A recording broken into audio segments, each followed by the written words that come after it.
నమస్కారం. DVM global సమర్పించు ధ్యాన యువ కార్యక్రమానికి స్వాగతం, సుస్వాగతం. మనం ప్రతి ఎపిసోడ్లో యువత సంబంధించిన టాపిక్స్ మాట్లాడుతూ ఉంటాం. మరి ఇవాల్టి టాపిక్ ఎమర్జింగ్ ట్రెండ్స్. మరి ఈ ఒక అంశంలో ఎమర్జింగ్ లైఫ్ స్టైల్, ఎమర్జింగ్ ట్రెండ్స్లో మరి ఎమర్జింగ్ లైఫ్ స్టైల్ అన్నది చాలా ఇంపార్టెంట్. సో ఈ ఒక లైఫ్ స్టైల్లో మరి ఎలాంటి పెను మార్పులు గత 30 సంవత్సరాల నుంచి సంభవిస్తున్నాయి. మరి ఎలాంటి ట్రెండ్స్ ద్వారా మరి యువత ఒక ఆలోచన విధానంలో మార్పులు వచ్చింది. మరి ఇవన్నీ అంశాలు మాట్లాడడానికి మనతో పాటు ఉన్నారు గ్రాండ్ మాస్టర్ రాయ్ జగపతిరాజు గారు. ఆయన సైకాలజిస్ట్, అలాగే ఎన్నో పర్సనాలిటీ డెవలప్మెంట్ సెషన్స్ ఆయన ఆర్గనైజ్ చేశాడు. ఆఫ్లైన్, ఆన్లైన్ కూడా ఆయన ఆర్గనైజ్ చేశారు. మరి అలాంటి గొప్ప వ్యక్తిత్వం ఉన్న వ్యక్తితో మనం ఇవాళ ఇంటర్వ్యూ చేస్తున్నాం. సో ఈ ఒక ఎమర్జింగ్ లైఫ్ స్టైల్ గురించి ఆయన అడిగి మనం తెలుసుకుందాం. నమస్తే సార్. నమస్కారం. Welcome to the show. Thank you. అందరికీ నమస్కారం. బ్యూటిఫుల్. వాస్తవానికి వరల్డ్ మనం ఈ చాలా ఫాస్ట్గా ఈ చేంజ్ మనం చూస్తున్నాం. గత దశాబ్ద కాలంగా చూస్తే ఈ 10 సంవత్సరాల్లో మనం ఎవరు ఊహించినన్ని మార్పులు ఈ గ్లోబల్గా జరుగుతున్నాయి. ఈ చేంజ్ అనేది 2 ఆస్పెక్ట్స్లో, ఒకవైపు మన టెక్నాలజీ ఎప్పుడు ఊహించినంత బాగా పెరిగింది, ఇంకొక వైపు మనిషి ఎదగవలసినంతగా ఎదగలేదు, మానవత్వం ఎదగలేదు, చైతన్యం ఎదగలేదు, అవేర్నెస్ పెరగలేదు. చైతన్యం అంటామా, అవేర్నెస్ అంటామా, స్పృహ అంటామా, మానవత్వం అంటామా, ఏదైతే సైమల్టేనియస్గా ఇంప్రూవ్ అవ్వాలో, అంటే తెలివితేటలు, టెక్నాలజీ, మేధస్సు ఏ స్థాయిలో పెరిగిందో అదే స్థాయిలో మన చైతన్యం కూడా పెరగాలి. మానసిక వయస్సు, మనిషి యొక్క మానసిక వయస్సు 13 సంవత్సరాల దగ్గర ఆగిపోయింది అంటున్నారు మానసిక శాస్త్రవేత్తలు. ఓకే. అంటే మానసిక వయస్సు యావరేజ్. ఓకే. ఇప్పుడు అంటే మనం ఎంతసేపు ప్రాబ్లం గురించి కాకుండా సొల్యూషన్. ప్రాబ్లం అందరికీ తెలుసు, మనందరం ప్రాబ్లంలో భాగస్థులం. గ్లోబల్గా వచ్చే గ్లోబల్ వార్మింగ్ కానివ్వండి, ఈవేళ ఉండే ఈ పరుగు ఎక్కడ తీసుకెళ్తుంది, ఎందుకు పరిగెడుతున్నాము, ఇవన్నీ చూస్తే సమస్యలు అందరికీ తెలుసు. కానీ ఒక స్పృహ లేకుండా, అవేర్నెస్ లేకుండా మనం ఒకే దిశలో ప్రయాణం చేస్తున్నాం. ఇదే ప్రయాణం ఇలాగే జరిగితే ఇది మనకి సొల్యూషన్ ఇచ్చిందా? ఇప్పుడు ఇంపార్టెంట్ ఏంటంటే మనం ఏదైతే తీసుకున్నామో, ఏ ఆలోచన లేదా ఏ నమ్మకాలు, ఏ లైఫ్ స్టైల్, ఏ బిలీఫ్స్ మనం ఏర్పరచుకుని జీవిస్తున్నామో అవి మనకి పరిష్కారం ఇవ్వాలి, మనకి హ్యాపీనెస్ని ఇవ్వాలి. అందరి యొక్క లక్ష్యం ఇదే కదా, సంతోషంగా, ఆనందంగా, శాంతితో జీవించాలి. ప్రపంచం అంతా అదే శాంతి కోరుకుంటుంది. అందరూ 700 కోట్ల జనాభా, అన్ని దేశాలు ప్రపంచ శాంతిని అందరూ కోరుకుంటారు. ఇండివిజువల్గా కాకపోయినా మొత్తం మెజారిటీ. అవి ఒకటి జరగడం లేదు. ఇప్పుడు చేయవలసింది ఏంటంటే ఓవర్హాలింగ్ అంటారు, HAULING. ఓవరాలింగ్ అంటే తిరిగి పరీక్ష చేసి చూసుకోవాల్సిన సమయం ఇది. ఓకే. మనం ప్రపంచం అందరినీ చూడడం కాకుండా తాను ముందు పరీక్ష చేసుకోవాలి. ప్రతి మనిషి 4 ప్రశ్నలు ప్రధానంగా వేసుకోవాలి. Do I know why I live the way I live? ఇది మొదటి ప్రశ్న. నాకు తెలిసిందా నేను ఎలాగే జీవిస్తున్నాను, ఈ పద్ధతిలో నేను జీవిస్తున్న పద్ధతి గురించి నాకు అర్థమైందా? First, do I know why I react the way I react? Do I know why I feel the way I feel?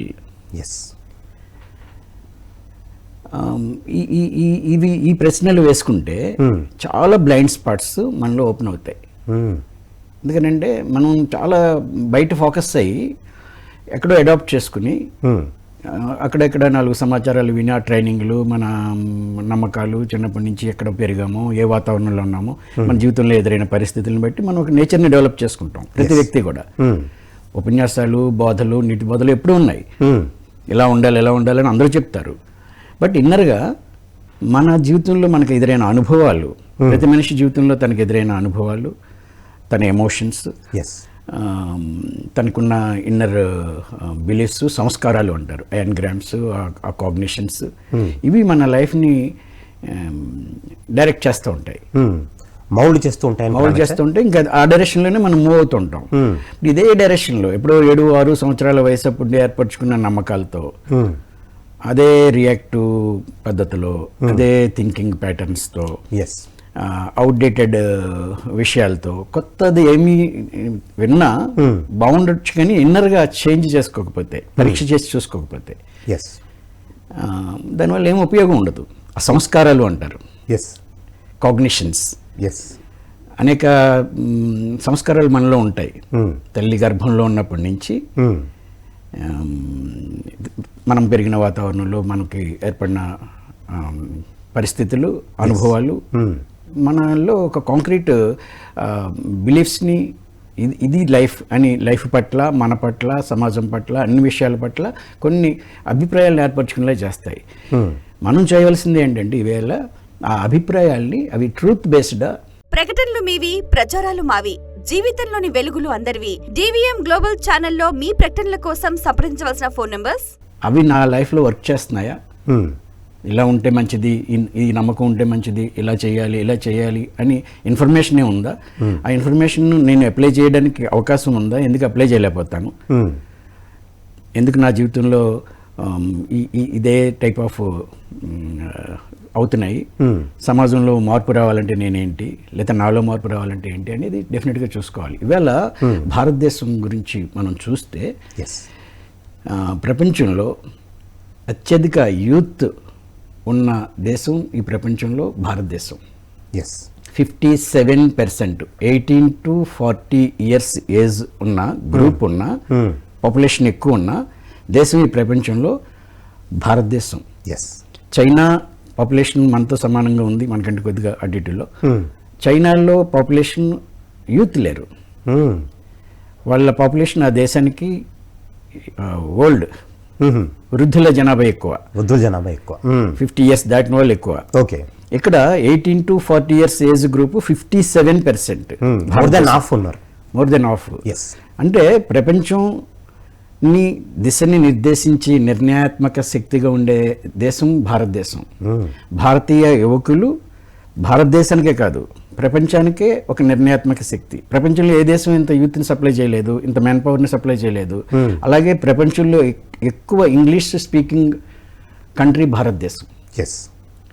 భారతదేశంలో ప్రపంచంలో అందరూ ఉన్నారు, అన్ని దేశాల్లోని ఇంగ్లీష్ మాట్లాడతారు. ఎక్కువ ఇంగ్లీష్ మాట్లాడే జనాభా ఉన్న దేశం భారతదేశం. అంటే మనం గ్లోబల్గా మన పవర్ సూపర్గా ఉంది. అయితే ఇక్కడ జరిగిన పెద్ద డ్యామేజ్ ఏంటంటే మనకు ఆ అవేర్నెస్ లేక 1960s ఆ ముందు స్ట్రగుల్ అంతా భారతదేశంలో ఏముండేదంటే రోటీ కపడా మకాన్. 60sలో ఉన్న సమస్య అది. మనిషికి కనీసం తిండి ఉండాలి, కనీసం ఉండడానికి నీడ ఉండాలి అని ఈ ప్రాథమిక అవసరాల కోసమే స్ట్రగుల్ అయిన సందర్భాలు అప్పుడు 60s ఆ సందర్భంలో. అప్పుడున్న స్ట్రగుల్ ఇవాళ లేదు, అదృష్టమో దురదృష్టమో. ఆ రోజున్న స్ట్రగుల్తో మనుషులు దాని మీద దృష్టి పెట్టి మిగిలిన వాటి మీద కాకుండా ఉన్న ఒకలాంటి ప్రశాంతత అని ఉండేది. ఇవాళ ఏమైంది అంటే ఆ సమస్య ఇవాళ ఎవరికి లేదు. చాలా అది అధిగమించాం మనం. కొద్దిమంది ఎక్కడైనా ఉంటే కొంచెం నిర్భాగ్య స్థితిలో ఉన్న వాళ్ళు ఎక్కడైనా ఉండొచ్చు, కానీ అంత స్ట్రగుల్ లేదు ఇవాళ. భారతదేశం పేద దేశం కాదు. ఇక్కడ మనకి ఏం జరిగింది అంటే ఇక్కడ ఒక పెద్ద ఏమంటారు, ఒక పెద్ద కుట్ర జరిగింది భారతదేశపు కల్చర్ మీద. అంటే గ్లోబలైజేషన్ అన్నది ఇప్పుడు మనం వింటున్నాం సార్. అంటే మీరు 60s నుంచి కొంచెం దాటి వచ్చిన తర్వాత 90sలో ఆ టైంలో దాదాపుగా మన గ్లోబలైజేషన్ అన్నది అంటే మనం వేరే దేశాలకి గేట్స్ అది ఓపెన్ చేస్తాం. వాళ్ళు రావడం, వాళ్ళు పెట్టుబడి పెట్టడం, వాళ్ళ ఒక కల్చర్ని కూడా మనం యాక్సెప్ట్ చేయడం, ఇవన్నీ కూడా చాలా పెను మార్పులు. యాక్చువల్గా గ్లోబలైజేషన్ అని, పారిశ్రామిక విప్లవాలని, లేకపోతే సోషల్ రిఫార్మ్స్ అని ఇవన్నీ ఎప్పుడు జరుగుతూనే ఉంటాయి. దీనికంటే ముందేమైందంటే 800 ఇయర్స్ ఈ దేశాన్ని ముస్లింలు పరిపాలించారు. అనేక మంది ప్రతి ప్రపంచంలోని అన్ని దేశాలు ఈ దేశం మీద దాడి చేసినాయి. ఇక్కడ ఎంతో అపారమైన సంపద ఉంది. 800 ఇయర్స్ వాళ్ళు, 200 ఇయర్స్ బ్రిటిష్ వాళ్ళు మన్ని పరిపాలించిన, 1000 సంవత్సరాలు పరిపాలించిన ఇక్కడ ఈ కల్చర్ చెక్కు చెదరలేదు. అందుకే మెకాలే కూడా ఇప్పుడు లెటర్ రాశారు బ్రిటిష్ పార్లమెంట్కి, ఈ దేశం ఈ చివరి నుంచి ఆ చివరి వరకు నేను తిరిగాను, ఎక్కడ పేదరికం లేదు, ఎంతో నిజాయితీ ఉంది, ఎంతో అద్భుతంగా ఉన్నారు, వీళ్ళని మనం కంట్రోల్ చేయాలి, లేకపోతే వీళ్ళని మనం అధిగమించి వీళ్ళని మనం నియంత్రించాలి అంటే, వీళ్ళ మీద మనం పెత్తనం సాధించాలి అంటే వీళ్ళ మూలాల నుంచి మనం దూరం చేయాలి. మూలాల నుంచి వీళ్ళు నష్టం చేయాలని అన్నారు. వాళ్ళు చేంజ్ మన కంట్రోల్లో రావాలంటే వీళ్ళకున్న ఈ తత్వం, భారతీయ ఈ స్ట్రాంగ్ కల్చర్ ఉంది వీళ్ళకి. ఈ కల్చర్ ఎందుకంటే ప్రపంచంలో 49 అతి పురాతనమైన సంస్కృతులు ఉన్నాయి. 49. ఓకే. 5,000 సంవత్సరాల పైగా ఉన్న నాగరికత చెందిన దేశాలు, సంస్కృతులు 49. 49లో 48 విత్ ఇన్ ఇయర్స్లో ఏదైనా వేరే దేశం వచ్చి, ఇప్పుడు సపోజ్ ఉదాహరణకి ఇరాన్ 15 సంవత్సరాలు అప్పటి వరకు ఉన్న ఆ పర్షియన్ని ఎవరు 15 సంవత్సరాలు ఇస్లామిక్ దాడి జరగగానే కంప్లీట్ ఇస్లాం కంట్రీ అయిపోయింది ఇరాన్. ఒకప్పుడు అది జొరాస్ట్రియన్ మతం, ఎంతో అద్భుతమైన కల్చర్ ఉన్న దేశం. ఓన్లీ 15 ఇయర్స్లో 15, 18, 20 ఇయర్స్ వేరే దేశం వాళ్ళు వచ్చి పరిపాలిస్తే ఆ దేశం మొత్తం వాళ్ళ కల్చర్ అంతా కూడా ఎవరైతే పరిపాలించారో ఆ సంస్కృతిలోకి వెళ్ళిపోయింది. కానీ భారతదేశం 1000 సంవత్సరాలు ఉన్న ఇంత స్ట్రాంగ్ సంస్కృతి, 49లో ఒకే ఒక్క కల్చర్ ఈ రోజుకి సజీవంగా ఉంది. అది భారతీయ సనాతన ధర్మం, మన హిందూ లైఫ్ స్టైల్, భారతీయ జీవన విధానం, సంస్కృతి ఇప్పటికీ సజీవంగా ఉన్న సంస్కృతి భూమి మీద అతి పురాతనమైంది ఏదైనా ఉంది అంటే అది భారతీయ సంస్కృతి. అయితే ఇక్కడ ఇది కానీ స్ట్రాంగ్ అయితే ప్రపంచాన్ని భారతదేశమే పరిపాలిస్తుంది. వాళ్ళ ఆలోచనలు అలా అంటే ఇతరుల వేరే దేశాల ఆలోచన ఎంతసేపు ఏంటంటే ఇతరులని ఆక్రమించి వాళ్ళ మీద పెత్తనం చేయడం. కానీ భారతదేశం ఒకే ఈ సంస్కృతి ఏంటంటే అంత వసుదైక కుటుంబం, ఎవరు ఇతరులు లేరు, అంతా ఒకే కుటుంబం. ఈ భావన ఉన్నది, ఆ సంస్కృతి ఉన్నది, భారతదేశం ఒకటే. అది ఎవరైనా, ఏ మతమైనా, ఏ జాతి అయినా, ఏ ప్రాంతముడైనా, ఏ జీవైనా అంతా ఒకే కుటుంబం అనే భావన ఉన్న దేశం ఈ భూమి మీద ఏదైనా ఉంది అంటే అది భారతదేశం.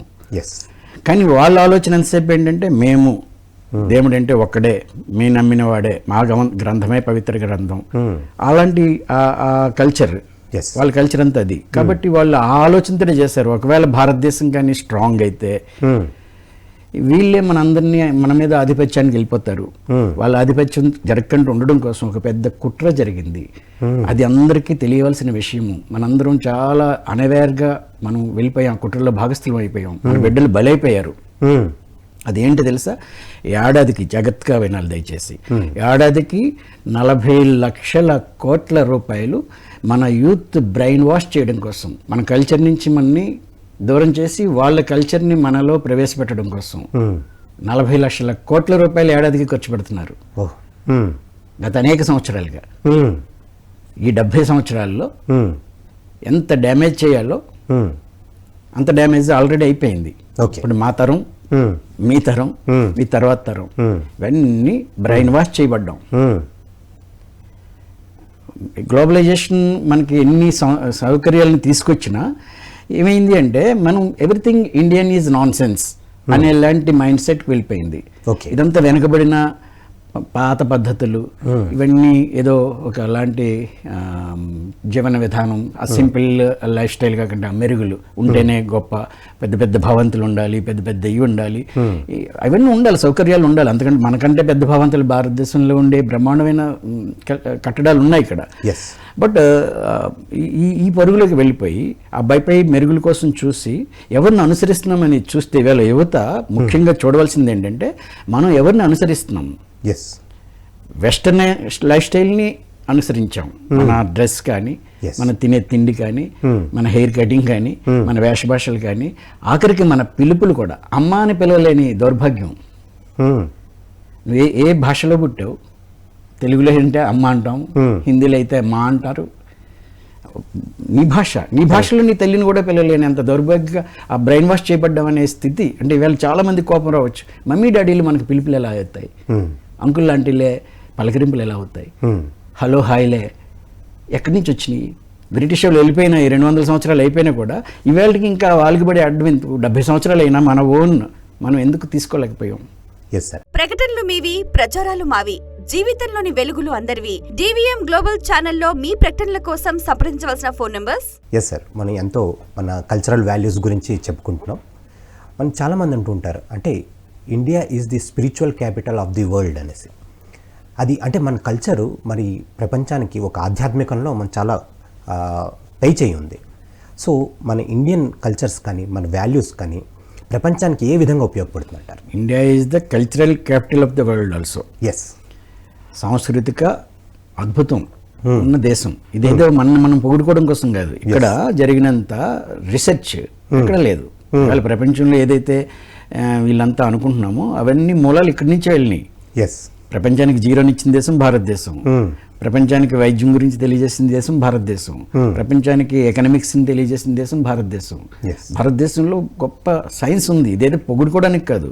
ఏమైంది అంటే పెద్ద సమస్య, వెస్టర్న్ మనం ఎవరిని అనుకరిస్తున్నామని చూస్తే జస్ట్ వాళ్ళ కల్చర్ ఇవాళ మీద ఏదైతే అగ్రరాజ్యం అంటున్నారో జస్ట్ 400 years 400 సంవత్సరాల 450 సంవత్సరాల ఉన్న ఒక చిన్న శైశవ దశలో ఉన్న దేశం అది. దాన్ని మనం అనుకరిస్తున్నాం. అమెరికాని లేకపోతే డెవలప్డ్ కంట్రీస్ అని ఆ దేశాలని మన యూతే కాదు మేము మా వరకు కూడా దాన్ని అనుకరిస్తూ వెళ్ళిపోయాం. ఆ ప్రభావంలో ఉండిపోయి అది ఏంటి వేళ మీరు చూడండి అమెరికాలో ఏదైతే అగ్రరాజ్యం అంటున్నారో అక్కడ 66% సైకియాట్రీ మందులు వాడాలి. ప్రతి మనిషి సైకియాట్రీ మందులు వాడాలి. 66%. ఇది స్టాటిస్టిక్స్ వాళ్ళు ఇచ్చి మనం చెప్పుకునే కాదు. అమెరికాలో ప్రతిరోజు ఈ మందులు మింగకంటే నిద్రపోలేని స్థితి. ప్రతి ముగ్గురులో 2 పిచ్చి ఆసుపత్రికి వెళ్ళే పరిస్థితి. అంటే ఆ కల్చర్ని మీరు అడాప్ట్ చేసుకుంటే మనం ఎక్కడికి వెళ్తున్నాము? మందు కూడా అదే పరిస్థితి అవుతుందని వాళ్ళ దగ్గర ఏమి చూసాం మనం. వాళ్ళ కల్చర్ వాళ్ళని ఎక్కడికి తీసుకెళ్ళింది. ఆ కల్చర్ని మనం అడాప్ట్ చేసుకుని దాన్ని అనుకరిస్తే వెళ్తే మనం ఎక్కడికి వెళ్తాం? ఎక్కడికి వెళ్ళాం? ఈవేళ భారతదేశం భారతీయత లేదు. భారతదేశం కూడా వెస్టర్న్ అయిపోయింది. వీళ్ళ వాళ్ళకి మనకి పెద్ద తేడా ఏం లేదు.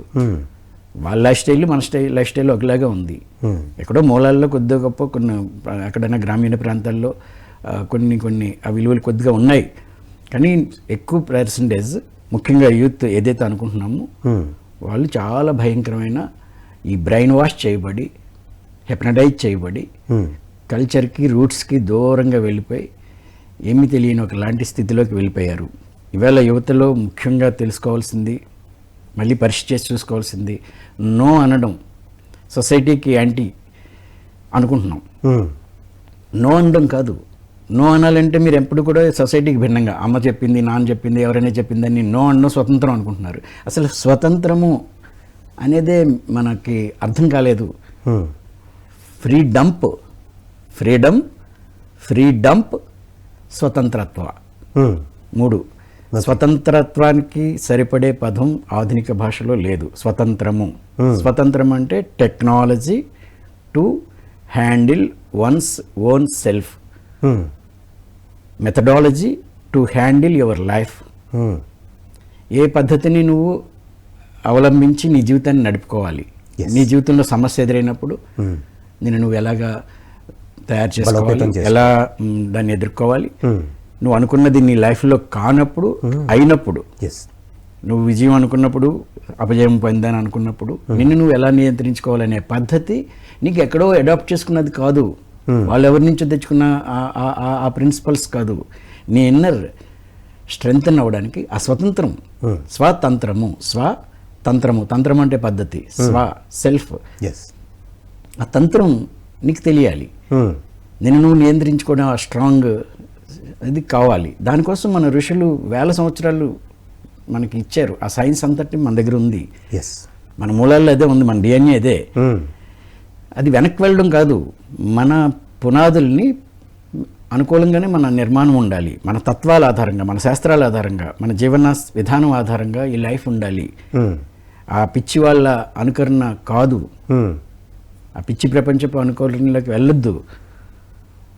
మన దగ్గర ఉన్నది చాలా అద్భుతం, విలువైన అద్భుతం. ఇదేదో 4 మాటలు చదువుకుని ఎక్కడో ఎవరి దగ్గర తెలుసుకుని అక్కడెక్కడ కాపీ పేస్ట్ చేసి టైలరింగ్ మెటీరియల్ కాదు భారతదేశం దగ్గర ఉన్నది.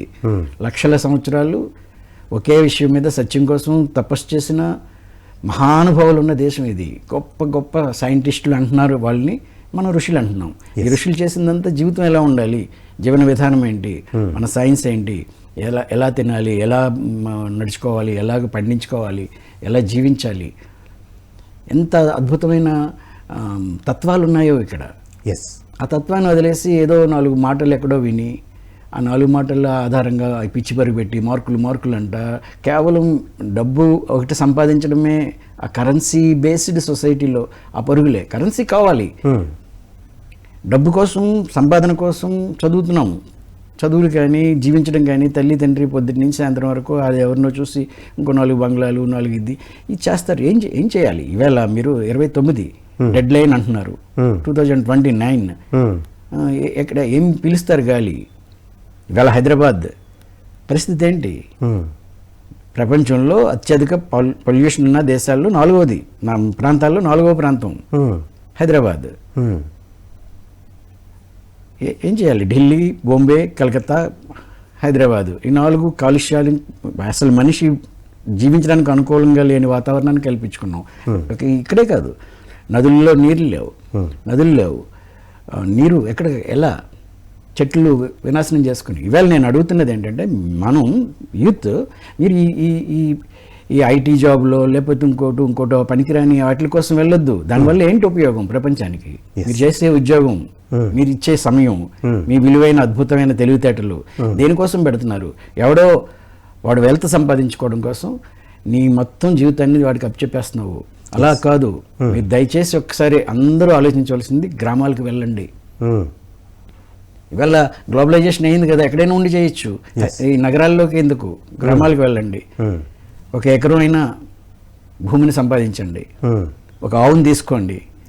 మీకు కావాల్సింది మీరు పండించుకునే ఆ పని కూడా చేయండి దయచేసి. యూత్ మీ బిడ్డలకి, ఎవరైతే ఈవేళ 18 నుంచి 40 సంవత్సరాల వయసు ఉన్న యూత్ ఉన్నారో, మీ నెక్స్ట్ జనరేషన్కి తిండి కొరత రాబోతుంది, భూమిని చంపుకుంటూ వెళ్ళిపోయాం, నీటి కొరత వస్తుంది, ఎక్కడైతే నీరు దొరుకుతుందో, ఎక్కడైతే బాగా నీరు ప్రవహిస్తుందో అలాంటి ప్రాంతాల్లోకి మీకు భూములు ఉంటే, మీ పెద్దలు సంపాదించినవి ఉంటే అక్కడికి వెళ్ళండి దయచేసి. నగరాల్లో ఎంతో అవసరమైన వాళ్ళు, తప్పని వాళ్ళు ఎవరైనా ఉంటే ఉండండి. మళ్ళీ వెనక్కి వెళ్ళాల్సిందే. ఉండడం కాదు, మనం ఉండాలన్నా ఉండలేని పరిస్థితే వచ్చింది. నేను ఈరోజు మిమ్మల్ని ఎవరినో బాధ పెట్టడానికో భయపెట్టడానికో మాట్లాడట్లేదు. జరుగుతున్న పరిస్థితి యూత్ మన పరుగంతా అటువైపు కాకుండా ఏది ఇంకొంచెం లగ్జరియస్గా ఎలా ఉండాలి, ఇంకొంచెం ఆ పిజ్జాలు బర్గర్లు తింటే ఎలా ఎంజాయ్ అంటే అది అనుకుంటున్నాం. అసలు మనకి స్వతంత్రం లేదు. ఫుడ్ నీ జీవితానికి, నీ లక్ష్యానికి ఉపయోగపడే ఆహారం నీకు దొరకడం లేదు. ఫుడ్ లైక్ ప్రొడక్ట్స్ దొరుకుతున్నాయి, ఫుడ్ లేదు ఇక్కడ. మనం ఫుడ్ డెజర్ట్స్లో ఉన్నాము. ప్రకటనలు మీవి, ప్రచారాలు మావి. జీవితంలోని వెలుగులు అందరివి. డివిఎం గ్లోబల్ ఛానల్లో మీ ప్రకటనల కోసం సంప్రదించవలసిన ఫోన్ నంబర్స్. మీకు కావాల్సిన ఆహారం ఎక్కడ దొరుకుతుంది? అన్ని కెమికల్స్ ఫుడ్. మిల్క్ కానీ, ఆహారం కానీ, తినే తిండి కానీ, పళ్ళు కానీ అన్ని కెమికల్స్తో నిండిపోయినాయి. ఫుడ్డే లేదు.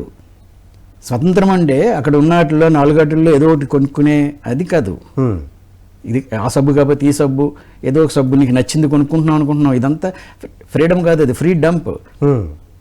వాళ్ళు వాళ్ళ ప్రొడక్ట్స్కి నిన్ను ఒక కన్జ్యూమర్గా తయారు చేశారు. విద్య దగ్గర నుంచి, వ్యవసాయం దగ్గర నుంచి, మనం వాడే వస్తువులన్నీ కూడా వాళ్ళ ఎవరో వెల్త్ కోసం నువ్వు ఉపయోగపడే ఒక వస్తువు అయిపోయావు, వినియోగదారుడు అయిపోయావు. అందుకని అది ఒకసారి మీరు దయచేసి యూత్ అందరూ దాని మీద దృష్టి పెట్టి పరీక్ష చేసుకోవాలి. మనం మన లైఫ్ స్టైల్ని ఎక్కడ చేంజ్ చేసుకోవాలి, ఎంత సింపుల్గా వీలైతే అంత సింపుల్గా ఉండాలి, ఎంత సింపుల్ వీలైతే అంత సింపుల్గా ఉండాలి, నలుగురికి ఉపయోగపడేలాగా ఉండాలి. డెఫినెట్గా ఈ దేశపు ఆదర్శం ఒకటే, త్యాగం. భారతదేశపు ఆదర్శం మళ్ళీ తీసుకోవాలి యూత్ అందరం కూడా. త్యాగం, అహింస, సత్యం, ఇవి మన పునాదులు. మళ్ళీ దానివైపు మనం దృష్టి పెట్టాలి. మన తత్వంలో ఆ మూల భావాలను మనం నింపుకుని మేల్కొల్పుకొని ఆ వైపు మనం ప్రయాణం చేయాలి. ఈ పరుగొద్దు దయచేసి. ఇది ఎక్కడికి తీసుకెళ్దు? ఆ డ్రగ్స్కి, ఆ డెత్కి. 3D drugs, death, depression. ఈ లైఫ్ స్టైల్ ఏది ఇప్పుడు మనం ఈ చేస్తున్న ఈ లైఫ్ స్టైల్ మనం ఎక్కడికి తీసుకెళ్తుంది అంటే 3D depression, drugs and death. ఇది కాదు. లైఫ్ ఎంజాయ్ చేయాలి, లైఫ్ని కంప్లీట్గా జీవించాలి అంటే కంపల్సరీగా మీరు నేచర్లోకి వెళ్ళిపోండి, గ్రామాలకు వెళ్ళిపోండి. ఇవాళ అన్నీ వచ్చినాయి. గ్రామాల్లో పూర్వంలాగా లేదు. ఇవాళ ఫోన్లు ఉన్నాయి, ఆధునికమైన సౌకర్యాలు ఉన్నాయి, ప్రయాణ సాధనాలు ఉన్నాయి. ఎక్కడైనా ఒకటే గ్లోబల్, ఎక్కడైనా ఎవరితోటైనా మనం కమ్యూనికేట్ చేయగలుగుతాం, అన్నీ ఉన్నాయి. ఎందుకు ఈ కిక్కిరిసిన వాటిలోకి వచ్చి ఉంటారు? దానికోసమే బ్రహ్మర్షి పత్రిజీ ప్రతి జిల్లాలో ఒక గ్రామం కావాలి, ఒక శాకాహార గ్రామం కావాలి అన్నారు. మనం అనేక ఆశ్రమాలు నెలకొల్పుకున్నాం, అనేకం ఉన్నాయి మన సొసైటీలో. మన కట్తాల్లో ఉంది, హైదరాబాద్ దగ్గరలో కట్తాల్, ఒక స్పిరిచువల్ కమ్యూన్. ఖమ్మం దగ్గర కాస్మిక్ వ్యాలీ ఉంది. చిత్తూరు జిల్లాలో కొటాల్లో ఒక అద్భుతమైన ఆశ్రమం ఉంది, జేతవనం ఆశ్రమం ఉంది. ప్రకృతి వ్యాలీ అరకు దగ్గర విశాలమైన అడవిలో ఉంది. రండి, అందరూ వచ్చేయండి, అక్కడికి వచ్చి ఉండండి. ఎంతమంది వీలైనా అంతమంది రండి. అడవిలో అక్కడ కావాల్సిన మినిమం ఫెసిలిటీస్ అన్నీ ఉన్నాయి. నీరు ఉంది, నదులు ఉన్నాయి, మంచి వాటర్ ఉంది. అలాంటి చోట వచ్చి మీ వర్క్ ఫ్రమ్ హోమ్ చేయొచ్చు కదా. పోనీ ఒకవేళ అదే పని చేస్తే వ్యవసాయం చేయాలి. నేను కోరుతున్నది మొక్కల్ని పెంచాలి. ప్రతి పిరమిడ్ మాస్టర్ నా రిక్వెస్ట్, ప్రతి పిరమిడ్ మాస్టర్ కనీసం ఈ ఏడాది కనీసం ప్రతి మాస్టర్ కనీసం 100 మొక్కలు నాటాలి. ఇది మన రెస్పాన్సిబిలిటీ. కనీసం 100 సరిపోదు. 1,00,000 వీలైతే 1,00,000, 10 లక్షలు వీలైతే 10 లక్షలు. అడవిని పెంచాలి, చెట్లను పెంచాలి. జలవనరులు పెరగడం కోసం ఆ ఇంకుడు గుంతల్ని, ఆ అవేర్నెస్ కల్పించాలి. మీరు ఏ గ్రామానికి చెందిన వాళ్ళు ఆ గ్రామంలో కనీసం 1000 మొక్కలు నాటి రావాలి. మీ గ్రామం, మీదే గ్రామం, ఆ గ్రామంలో 1000 చేయాలి. నేను ప్రకృతి వ్యాలీలో 4,000 మొక్కలు నాటాను. వ్యాలీలో పెంచుతాను ఉంటాను. ఒక అడవిని తయారు చేయాలి. అడవిలోకే వెళ్ళాం, అడవిలో కొన్ని చెట్లు డిస్టర్బ్ చేసి బిల్డింగ్లు కట్టాం. తప్పు తెలుసుకుంటున్నాం. ఇప్పుడు అక్కడ కాంక్రీట్ జంగిల్గా తయారు చేయాల్సింది. నిజమైన జంగిల్ కావాలి, అడవి కావాలి, చెట్లు కావాలి, నీరు కావాలి, నదులు ప్రవహించాలి, చెరువులు తవ్వాలి. ఇది మన బాధ్యత. ఈవేళ బాధ్యత తీసుకోవాలి. రెస్పాన్సిబిలిజం ఒకటే అవసరము. కమ్యూనిజం ఫెయిల్ అయింది, క్యాపిటలిజం ఫెయిల్ అయింది, ఇజాలన్నీ ఫెయిల్ అయినాయి. ఈ ఇజాలు మనకి కావాల్సింది. ఈవేళ కావాల్సింది ఒకే ఒక ఇజం, అది రెస్పాన్సిబిలిజం. చాలా అద్భుతమైన పాయింట్ చెప్పారు సార్. ప్రతి ఒక్కరు కూడా రెస్పాన్సిజం అన్నది అందరూ అది పాటించాలి అని చాలా అద్భుతమైన పాయింట్ చెప్పారు. హక్కులు కాదు, ఎలా జీవించాలి, ఎలా పొందాలి. ఈ పరుగు, ఈ పిచ్చి పరుగు నీకేమీ ఇవ్వదు. చివరికి తీసుకెళ్లేది చివరికి అంటే నీకేమీ హ్యాపీనెస్ లేదు. చిన్న ఇంకా లైఫ్ వరండాలో బయట తిరుగుతూ ఇదే హ్యాపీ అనుకుంటున్నాం. నిజమైన జీవితాన్ని ఇచ్చేయాలంటే బయట వాళ్ళు ఎవరితోటో పోల్చుకుని, వాడికి 4 కార్లు ఉన్నాయి కాబట్టి నాకు 5వ కారు ఉండాలి, వాడికి ఈ కారు ఉంది కాబట్టి ఇంకా మ్యాడ్ ఉండాలి. దీనివల్ల నీకు ఎంత అక్యుములేట్ చేసుకున్న వస్తువుల్ని సమకూర్చుకున్నా రాదు. దీనివల్ల ఏమీ ఉండదు. అవసరం అవన్నీ. వాటి మీద దృష్టి పెడితేనే మీ మన మూలాలు మన ఇన్నర్ని ఆ గ్యాప్స్ని ఫిల్ చేయడానికి బయట నుంచి వస్తువుని సమకూర్చుకోవడం కాదు, ఇన్నర్గా మన తత్వాన్ని, మన నిజ స్వరూపాన్ని, మన అద్భుతాన్ని, మనలో ఉన్న దివ్యత్వాన్ని, మనలో ఉన్న పవర్స్ని ప్రతి మనిషి ఆ బాధ్యత తీసుకుంటే ఎంత అద్భుతం చేయొచ్చు. సార్, ఇక్కడ ఒక ప్రశ్న వస్తుంది సార్. అంటే జనరల్గా ఒక స్టేట్మెంట్ ఉంది, థింక్ గ్లోబల్లీ, యాక్ట్ లోకల్లీ అనేసి అంటున్నారు. అంటే ఈ మీరు మన ఎలాగైతే గ్లోబల్గా మనం కనెక్టెడ్ అయి ఉన్నాం గ్లోబలైజేషన్ ద్వారా, మరి గ్లోబల్కి మనం కనెక్టెడ్ అవుతూ లోకల్లో మనం ఎలా డెవలప్ అవ్వగలం అని అంశం పైన చెప్పగలుగుతారా? డెఫినెట్గా. ఇప్పుడు మనం చేసేది భారతదేశం మొదటి నుంచి అదే చేసింది. వసుదైక కుటుంబం. అందరూ నా కుటుంబమే అన్నప్పుడు మీ బాధ్యతను తీసుకోవడం. అలాగే ఆధునికత అవసరం. బయట ప్రపంచంలో బ్రహ్మాండమైన టెక్నాలజీ, అనేక దేశాలు వాళ్ళంతా శక్తినంతని పెట్టి బ్రహ్మాండమైన టెక్నాలజీని అందరూ కాంట్రిబ్యూషన్ ఉంది. మన కాంట్రిబ్యూషన్ ఏంటంటే ఈ దేశం, మన కాంట్రిబ్యూషన్ బయట ఎక్స్టర్నల్ విషయాలు కాకుండా నీ శాస్త్రాల నుంచి ఈ భూమి మీద ఏదైతే ఈ భూమికే ప్రత్యేకమైన క్వాలిటీస్ ఉన్నాయో, ఈ భారతదేశపు ఆ మూల భావాలు ఏదైతే ఉన్నాయో అదే ప్రపంచానికి అవసరం. ఈరోజు అవసరం, ప్రతి మనిషికి అవసరం. భారతదేశపు భవిష్యత్తే ప్రపంచ దేశపు భవిష్యత్తు. ఇక్కడ బాగుంటే ప్రపంచం బాగుంటుంది. భారతదేశం కొలాప్స్ అయితే ప్రపంచాన్ని ఎవరు రక్షించలేరు. ఈవేళ మనం ప్రపంచాన్ని ఇన్స్పైర్ చేయాలి. ప్రపంచాన్ని ఆధీనం చేసుకోవడం కాదు. భారతదేశపు సిద్ధాంతం అంతా కూడా ఇన్స్పిరేషనల్ బేస్డ్, కాంపిటీషన్ కాదు, కోఆపరేషన్. ప్రపంచం అంతా కాంపిటీషన్గా ఫీల్ అవుతుంది. మనం కూడా కాంపిటీషన్ అనుకుంటున్నాం. మన పిల్లల్ని ఎలా పెంచుతున్నాం? ఈ కాంపిటేటివ్ వరల్డ్లో పెరగాలంటే నువ్వు ఇలా చదవాలి, ఇన్ని మార్కులు రావాలి, ఇలాగ సంపాదించాలి, ఇలా చేయాలని అలాంటి మాయలో పడిపోయి ఆ తల్లిదండ్రులు పిల్లల్ని అలా పెంచుతున్నారు. కాంపిటీషన్ లేదు, కాంపిటీషన్ కాదు అసలు. ఎవరెవరికి కాంపిటీషన్? కోఆపరేషన్. ఒకరినొకరు సహకరించుకోవాలి, ఒకరి కోసం ఒకరు జీవించాలి. మనం ఏమిటో మనకు తెలిస్తే మనం ఏం చేయగలమో అది చేస్తాం, ఏం చేయగలమో అది చేయాలి. ఇది ఎంత ఇవాళ కొత్తది కాదు ఫ్రెండ్.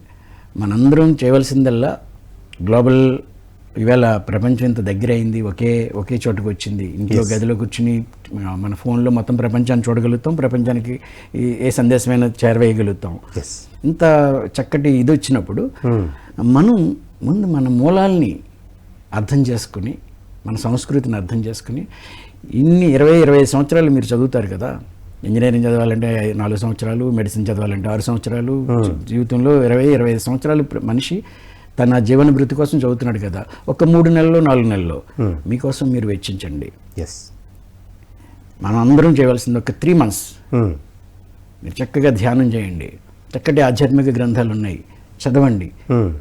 ఊరిక ఆ మెసేజ్లు పంపడం, ఫార్వర్డ్ చేయడం, హాలిడే వస్తే ఎక్కడికి వెళ్ళి ఎంజాయ్ అనుకుంటున్నాము, అది చేయండి, అది వద్దని అనడంలే. బట్ కనీసం రోజుకి 1 గంట 2 గంటలు మీకోసం మీరు ధ్యానం మీ లైఫ్లో భాగం అవ్వాలి. చక్కటి ఆధ్యాత్మిక గ్రంథాలు ఎన్నో అద్భుతాలు ఉన్నాయి, అవి చదవాలి. ఎన్నున్నాయో. ఒక యోగి ఆత్మకథ, ఆటోబయోగ్రఫీ ఆఫ్ యోగి, ఇంగ్లాండ్ లాంటి దేశంలో 8 యూనివర్సిటీల్లో సిలబస్గా ఉన్న బుక్ ఆటోబయోగ్రఫీ ఆఫ్ యోగి. ప్రపంచంలో అన్ని భాషల్లోని ప్రింట్ అయిన బుక్, ప్రపంచంలో అత్యధికంగా ప్రింట్ అయిన బుక్. ప్రతి ఇంట్లోనూ ఉండాలి, ప్రతి మనిషి చదవాలి. భగవద్గీత, ఇంకంతకంటే అద్భుతం ఏముంది? ఒక్క శ్లోకం చాలు. Rise your self by your self, never defeat your self by your self. ఆ ఒక్క శ్లోకం చాలు. 700 శ్లోకాల సారం. 700 శ్లోకాలని చదవలేకపోయినా ఈ ఒక్క శ్లోకం చాలు. ఉద్ధరేత్ ఆత్మనాత్మానం ఆత్మానం అవసాదయేత్ అనే ఆ శ్లోకం. Rise your self by your self. ప్రతిరోజు ఎవరెవరు చూసి నేను ఇలా అయిపోయాను, నేను సాధించలేదు, నేను అపజయం పొందాను లాంటి ఆ నిరాశ, నిస్పృహ, ఆ డిప్రెషన్, ఈ భావాలు కాదు. ఏ పరిస్థితి ఎదురైనా నువ్వు మరింత చైతన్యవంతం చేసుకో. ప్రతిరోజు లేవగానే ఆ ఒక్క శ్లోకం. నువ్వు ఎప్పుడూ కించపరచుకోవద్దు, నువ్వు ఎప్పుడూ నెగిటివ్గా మాట్లాడుకోవద్దు, నీ గురించి నువ్వు నిస్పృహతో ఆలోచించవద్దు. ఎలాంటి ఛాలెంజ్ ఎదురైనా దాన్ని ఎదుర్కొనే అంతర్గత శక్తులు మనలోనే ఉన్నాయి. ఇది ఈ దేశమే కాదు, ప్రపంచంలో ఎవరైతే ఆత్మజ్ఞానాన్ని పొందారో, దాన్ని తెలుసుకున్నారో వాళ్ళందరూ చెప్పే మాట ఒకటే, నీలోనే అంతా ఉంది, నీ అంతరంగంలోనే ఎవ్రీథింగ్ ఉంది, నువ్వేం కావాలో అది క్రియేట్ చేసుకోవచ్చు. వేదం ఏం చెప్పిందంటే, ఎంత బ్యూటిఫుల్ మాట చెప్పిందంటే, అత్యున్నత ప్రామాణిక గ్రంథం వేదం. వేదం ఒక మాట చెప్పింది, మనుద్భవ జనయ దైవం జన. అంటే మానవుడా, నువ్వు మానవత్వంతో జీవించు, దివ్యశక్తుల్ని సృష్టించుకో. దివ్యశక్తులు ఉన్నాయి, యాప్ ఉంది, నీ లోపల డౌన్లోడ్ అయ్యి ఉంది. దాన్ని ఏమంటారు, ఆ పాస్వర్డ్ నీకు తెలియట్లే, మర్చిపోయావు. ఎవ్రీథింగ్ ఉంది, దాని మీద దృష్టి పెట్టు. పరుగులోకి వద్దా, పిచ్చి పరుగొద్దు. కొంచెం ప్రశాంతంగా ఒక 3 గంటలు 4 గంటలు నీకోసం నువ్వు ప్రతిరోజు స్పెండ్ చేయడం అనేది చాలా ఇంపార్టెంట్. నా ఒకే ఒక ఫైనల్ వర్డ్, మోడర్న్ అవ్వాలి, వెస్టర్న్ అవ్వద్దు. Get modernised but don't get westernised.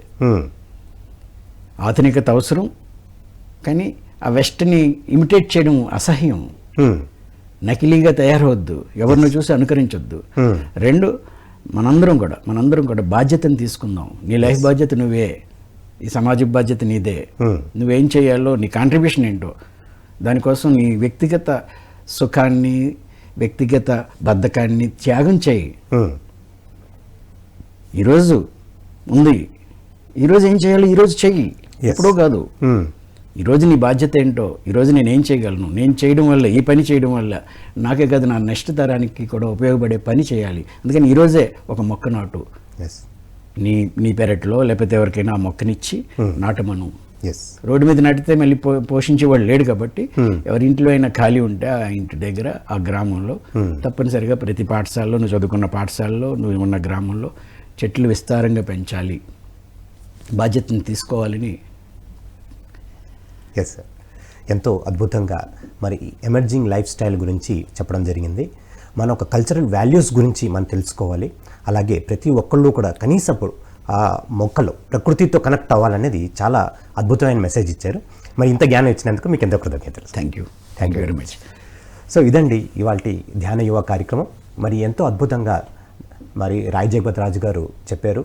మన ఒక కల్చర్ని స్వీకరించాలి, దాని ఒక ప్రాముఖ్యత గురించి మనం తెలుసుకోవాలి, అలాగే ప్రకృతితో కనెక్ట్ అవ్వాలి. మరి ప్రతి ఒక్కరు కూడా ఒక అద్భుతమైన జీవితాన్ని జీవించాలని ఒక అద్భుతమైన మెసేజ్ ఇవ్వడం జరిగింది. సో ఇదండి ఇవాల్టి ఎపిసోడ్. ఇంకొక ఎపిసోడ్లో మళ్ళీ కలుసుకుందాం. అంతవరకు సెలవు. ప్రకటనలు మీవి, ప్రచారాలు మావి. జీవితంలోని వెలుగులు అందరివి. DVM గ్లోబల్ ఛానల్లో మీ ప్రకటనల కోసం సంప్రదించవలసిన ఫోన్ నంబర్స్